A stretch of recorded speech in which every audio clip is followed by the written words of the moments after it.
আমরা গেড়ে গেছিলাম, সেখান থেকে মারে আসার পথে আমরা খেজুর ছিলাম। আমাদের জেলা এটা সাদা সোনা নামে পরিচিত। খেজুরগুলো এগুলো আমরা চড়া দামে কিনে থাকি। আসসালামু আলাইকুম গাইস, মনে চাই আমার বারবার শৈশবে ফিরে যেতে। এই যে খেজুর পাকাগুলো, এই যে খেজুরগুলো দেখলে আমার শৈশবটা কি আসলে অনেকটা বছরের সময়ের ব্যবধানে বা সময়ের অবদানে এই সমস্ত খেজুর পাগুলো আর সময় করে পাওয়া হয় না, আর খাওয়াও হয় না, হয় কিনে কেটে খাওয়া হয়। আপনারা অনেক সময় খেজুর কিনে খেয়ে থাকেন। এই যে পাকা পাকা খেজুর, এই যে আমি তুলতেছি এই যে মুহূর্তে, এই যে কিন্তু একেবারেই নিচেই খেজুরগুলো, এগুলো আমরা চড়া দামে কিনে থাকি। চড়া দামে কিনে আমরা বাজার থেকে কিনে খেয়ে থাকি। আসলে খেজুরের মধ্যে ব্যবধান, ওইটা সৌদি খেজুর আর ওইটা একটু বিদেশি খেজুর। এটা দেশে কিন্তু স্বাদ কিন্তু প্রায় এটাও কিন্তু কম না, কোনো অংশে এই খেজুরটাও স্বাদ কিন্তু কম না। অর্থাৎ এটা কিন্তু আমাদের প্রচুর প্রচুর অ্যাভেলেবেল হয়ে থাকে। দেখতেছেন কত পরিমাণ খেজুর ধরেছে, আল্লাহর অশেষ রহমত। আল্লাহর রহমতে যে গাছটা কতটুক গাছ দেখতেছেন, এইটুকু একটা গাছ, এইটুকু একটা গাছ কত কত কত খেজুর ধরেছে। এই যে খাদ্যও কিন্তু সুস্বাদু খেজুর। বিসমিল্লাহ, আলহামদুলিল্লাহ, এটাও কিন্তু অনেক সুস্বাদু খেজুর। অর্থাৎ এগুলো খাওয়ার মানুষ নাই। এই যে আল্লাহর কত সৃষ্টি নিয়ামত, যে খাওয়ার কোনো মানুষ নাই, পশু পাখি দিয়ে খেয়ে যাচ্ছে একবার।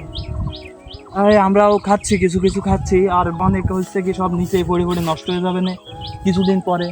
চারি সাইডে পানি আসতেছে। এটা হয়তো আমার মতন কয়েকজনে এসে কয়েকটা খাবে, অল্প কিছু খাবে, আর সব বাকি সব নষ্ট হয়ে যাবে। এই দেখছেন গাছ ভরা খেজুর, কত খেজুর হয়েছে। তো আপনারা যারা খেজুর খাইতে চান তো আমাকে বলবেন, আমি পার্সেল করে পাঠিয়ে দেবো, সমস্যা নেই। আর সচক্ষে আপনার গাছ থেকে পেড়িয়ে খেতে চান তাহলে চলে আসবেন। এই যে দেখতেছেন আমি কিন্তু একেবারে নিচে দাঁড়িয়ে এই যে এখান থেকে কিন্তু আমি ছিঁড়তে পারতেছি। খেজুরগুলো একদম পাইকে কালো কালো হয়েছে, একদম চকচক করতেছে খেজুরগুলো।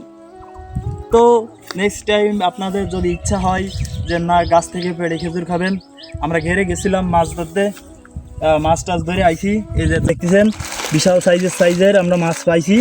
এই যে ফলের ভিতর রাখছি, এই যে জাল খেয়াল দিয়ে মারি। দেখতেছেন মাছ, এর সাথে চিংড়ি মাছ আমাদের ছোটো ছোটো ছাড়িছি, বড় হয়ে পারিনি। এই যে এখানে চিংড়ি মাছগুলো আপনাদের যদি বের করে দেখাই তাহলে বুঝতে পারবেন। এই যে চিংড়ি মাছগুলো আমরা মারিছি, আমরা গেড়ে গেছিলাম, সেখান থেকে মারে আসার পথে আমরা খেজুর ছিলাম। তো আসলে আমাদের শৈশবের কত স্মৃতি, কত মধুর স্মৃতি এখন হয়তো সময়ের ব্যবধানে আপনাদের সাথে শেয়ার করেও ওঠা হয় না, আর সেভাবে আমরাও এইগুলোর সাথে সম্পৃক্ত হয়ে পারি না। তো দেখতেছেন এই যে আমার অথেন্টিক, আমার দেশের, আমাদের এলাকার সবচেয়ে, আমাদের জেলায় এটা সাদা সোনা নামে পরিচিত। এটা আমাদের আসলে সোনার থেকেও দামি। এটার এখন বর্তমান কেজি 18 থেকে 2000, সর্বনিচে 1600 টাকা কেজি এখন চলতেছে আমাদের বাজারে। তো আমরা এটা চাষ করে থাকি। ইনশাল্লাহ আপনাদের কয়েকদিন পরে দেখাবো। অনেক মাছ হয়েছে, তো বড় হলে আপনাদের দেখাবো। এখন একেবারেই সাইজ ছোট, এজন্য আমরা কয়েকটা ধরেছি শুধু খাওয়ার জন্য। আর নেক্সটে আপনাদের ভিডিওতে দেখাবো খেজুর, চিংড়ি মাছ, তালশাঁস, আপনার প্রচুর পরিমাণ ডাব গাছ আছে আমাদের এখানে। তো আপনারা তো নেক্সট টাইম আপনাদের ভিডিওতে দেখানো হবে। তো টাটা, আল্লাহ হাফেজ, পরবর্তী দেখা হচ্ছে অন্য কোনো ভিডিওতে।